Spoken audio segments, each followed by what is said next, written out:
एक ऐसी जगह जहां उबलते हुए पानी में पकता है प्रसाद, जहां भगवान शिव की एक जटाजूट से फूटती है गर्म जलधारा, जहां गुरु नानक देव जी ने रोटी सेंकी और चमत्कार कर दिखाया, और जहां आज भी पत्थरों के बीच से निकलती है वो गर्मी जिसे विज्ञान भी पूरी तरह नहीं समझ पाया है। क्या आपने कभी सुना है एक ऐसा मंदिर जहां भगवान की मौजूदगी सिर्फ आस्था नहीं बल्कि भौतिक रूप से भी महसूस होती है? क्या सच में यहाँ धरती के भीतर से फूटता है दिव्यता? क्या यह स्थान भगवान शिव और पार्वती माता का सबसे प्रिय स्थल है? और कैसे गुरु नानक जी की कथा इस जगह से जुड़ती है?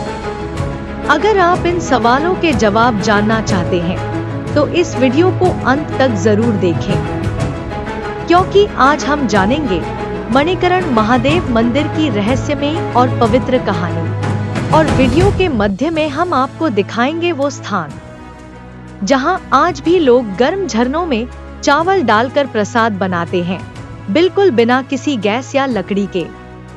कैसे संभव है ये सब? अध्याय 1, मणिकरण कहाँ है? मणिकरण हिमाचल प्रदेश की कुल्लू घाटी में स्थित पार्वती नदी के किनारे बसा एक छोटा सा लेकिन अलौकिक गांव। समुद्र तल से करीब 1760 मीटर की ऊंचाई पर बसा यह स्थल न सिर्फ शिव भक्तों के लिए बल्कि सिख श्रद्धालुओं के लिए भी अत्यंत पवित्र स्थान है।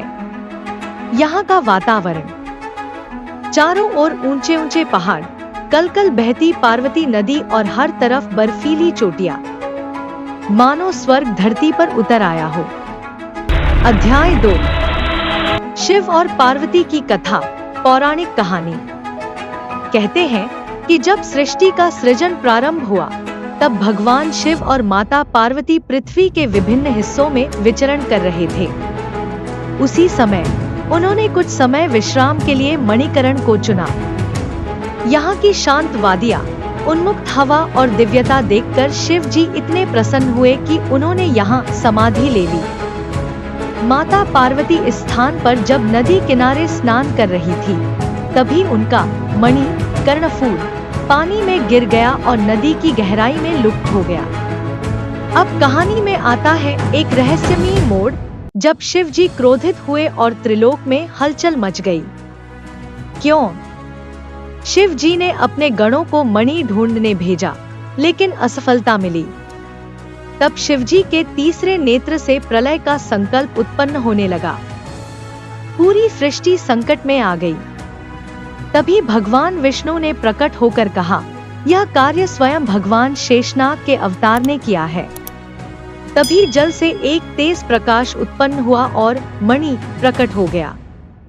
तब शिव जी ने गुस्सा शांत किया और इस स्थान को मणिकरण नाम दिया गया, यानी मणि का हरण। अध्याय 3, उबलते झरनों का रहस्य।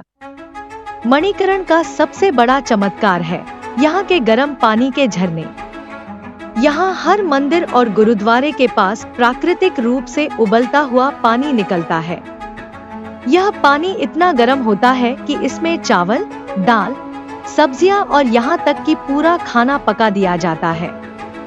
लेकिन क्या आपने कभी सोचा है, इतनी ऊंचाई पर बर्फ से ढके इलाके में ये पानी इतना गर्म क्यों है? क्या यह कोई ज्वालामुखी क्षेत्र है या इसके पीछे कोई और चमत्कार है? विज्ञान की माने तो यह क्षेत्र भूगर्भीय क्रियाओं का केंद्र है। जमीन के नीचे सल्फर और अन्य गैसों की उपस्थिति के कारण यह पानी खौलता रहता है।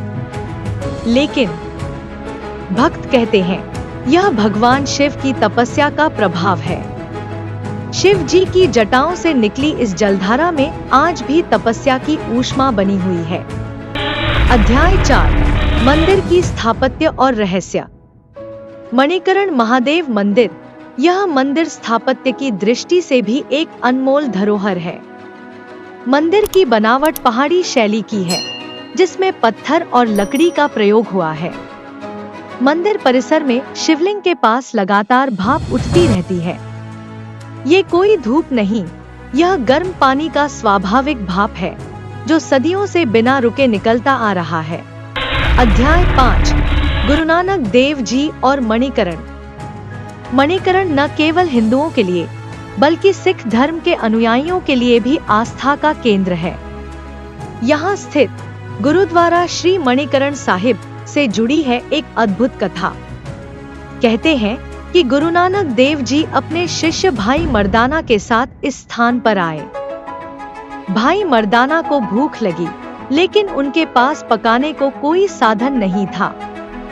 तब गुरु नानक जी ने पार्वती नदी के पास से पत्थर हटाए और वहां से गर्म पानी का झरना फूट पड़ा। भाई मर्दाना ने आटे की गोलियां उस पानी में डाली, लेकिन वो बह गई।